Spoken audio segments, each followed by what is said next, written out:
Hi everyone, this is Nikki Rowland and today I have a layout to share for Cocoa Vanilla Studio, and I am using the Heart and Home collection, I should say that, but I'm also playing along with this mood board. Now here are the images. At the time of recording this video I hadn't got the actual image of the mood board itself, but hopefully all of those images made their way into the mood board.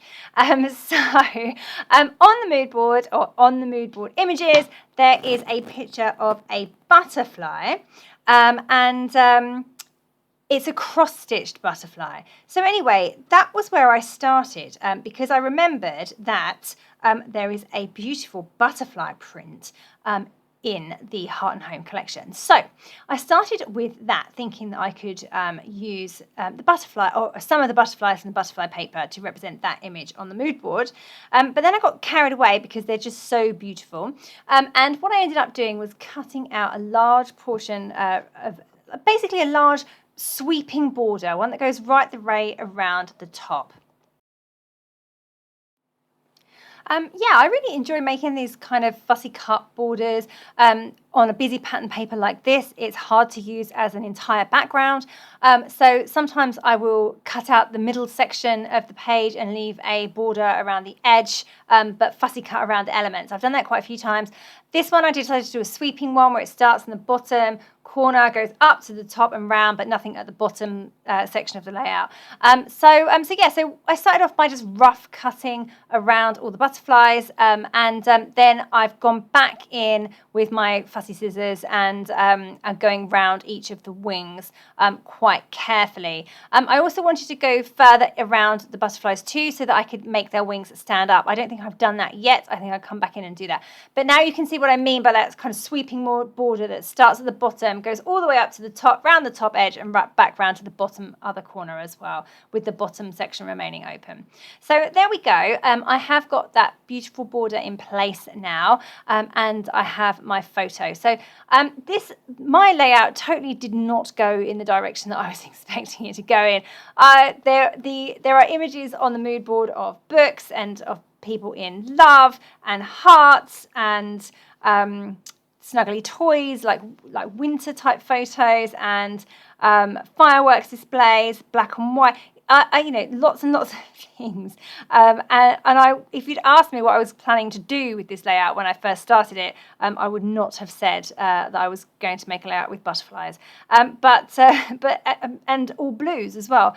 So it just, it depends on how the mood board strikes you and where your inspiration hits. And that's the thing I love most about mood boards, is that you really can go a bit off piste, and it's just something really as a starting point to spark your inspiration. I should also say that you can just be inspired by just one image on the mood board, or you can incorporate lots of them. It's entirely up to you. It's just to get your creativity started, really.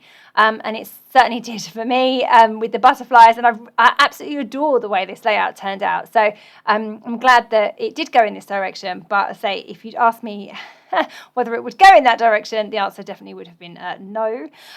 So there you go. Anyway, so going back to the mood board, there is a black and white photo of fireworks. I have not got a photo of fireworks, but I do have a black and white photo. That was deliberate as part of my mood board.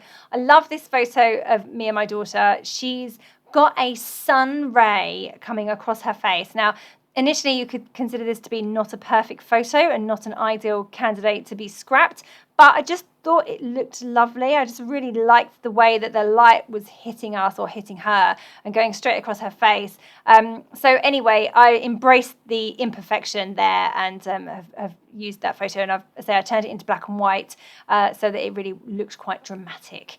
So anyway, so that's the photo that I chose to use, and that's another tick off the mood board because I've used a black and white photo, and there's black and white on the mood board. The blue tones aren't really on the mood board at all. You potentially could say that it's a monochrome style layout, which is represented by the black and white photo at a stretch. I'm going to go with that and stick with it. Okay, so I wanted to incorporate some words. Because we have books on the mood board, I wanted to incorporate words. I don't have books in this collection. I don't have a photo about books. I don't have books embellishments, anything like that. So I thought words were a close second. So I always enjoy using word strips, either from the accessory stickers or in this case, I decided to cut phrases from the paper with all the words on it. It has a name. I don't have it to hand. I can't remember the name of the paper. So yeah, I have cut the strips of words, and I'm going to cut those down smaller and then layer them all up. So I have a number of words there. Here I'm also bringing in some wood grain. There is wooden shutters on the mood board, so I'm bringing in some wood grain. That's just a small layout behind my photo, and I'm going to use the wood grain banner there. It says there, I think it says "With you I am home." Yeah, absolutely. Coming together, there's a few elements I've used from the mood board, obviously mostly been inspired by the butterflies, but also words to represent the books, a black and white photo, and some wood grain. So also some flowers. You can see that I've popped some floral ephemera at the bottom left of the photo, and there's flowers all throughout the mood board. So on the image with the camper van and the wedding couple, there's flowers there. There's also flowers. There's an image of flowers as well, or a flower. So definitely wanted to bring those in as well. For my title, I'm just adding in the words "spread your wings," and I'm going to use the mini alphabet stickers for those. I love those. They're just gorgeous, aren't they? And I'm putting out the blue tones, of course, because of the monochrome style layout. Here we go. I'm going to put it over here to the right hand side, spread your wings. I've got some flowers to the right of my photo as well, just going over the wood grain section, and there's a frame there as well. Just getting those letters in place, making sure that they are evenly spread and look nice. Spread your wings. There we go. It's coming together. I'm happy with how that is looking. Just going to get all of those word strips stuck in place now. I tend to distress the edges and then raise them up on foam pads whenever I can. It's a bit of a labour of love, especially when cutting phrases from that paper, because they're a lot smaller than, for example, the accessory sticker words or phrases. They're a bit of a pain, bit of a labour of love to distress the edges of those very skinny strips and raise them all up on foam pads. But there you go. Right, I'm bringing in some hearts now. There are hearts on the mood board, and they are represented by waffles with ice cream on top. Lovely, delicious. Oh, underneath that image of the waffles, there's also some book pages. Again, another way of bringing in an image from the mood board, so more words brought in there.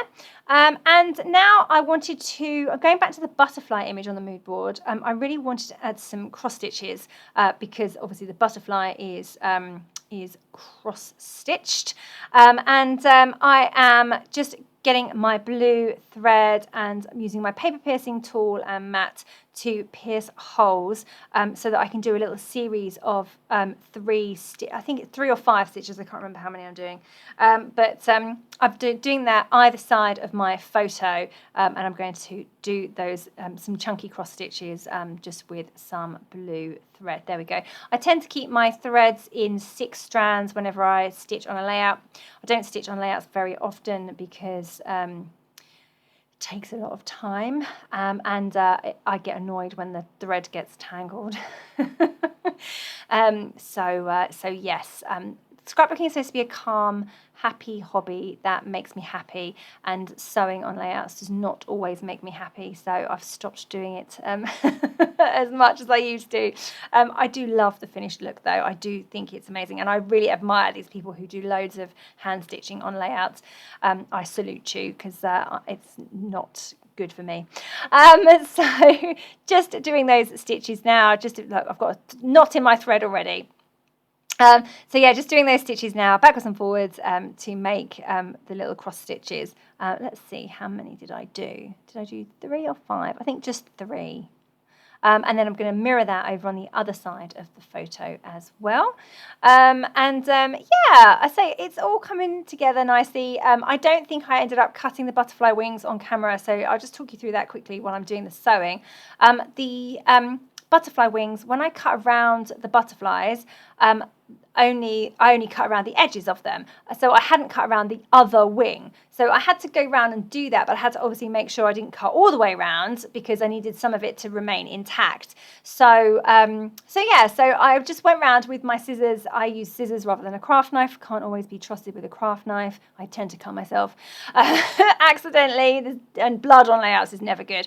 So I tend to stick with scissors where I can, but just fussy cut around the butterflies a little bit more, but leaving one section intact. But that way I was able to raise the wings on both sides and pop some foam pads underneath each one. Right, it is nearly finished. I'm going to come in and add some splatters. I tend to do this on almost every layout. I've gone for black, but if we are linking it to the mood board, we could say that this represents the sprinkles on the waffle ice creams. So we could go with that. Maybe again, I'll go with that. Okay, so yeah, that's pretty much my layout complete. I hope that you have enjoyed seeing it come together and enjoyed hearing about how I interpreted the mood board, which totally turned out differently to how I had expected. I expected rich, warm autumn tones and autumn layout. Instead, I've gone blue monochrome with a summer photo and flowers and hearts. So it was entirely not what I expected, but actually I loved the layout. It turns out so well. So thank you so very much for joining me today. I hope you have enjoyed it. Please do take part in the challenge. And yeah, that was Nikki Rowland for Cocoa Vanilla Studio.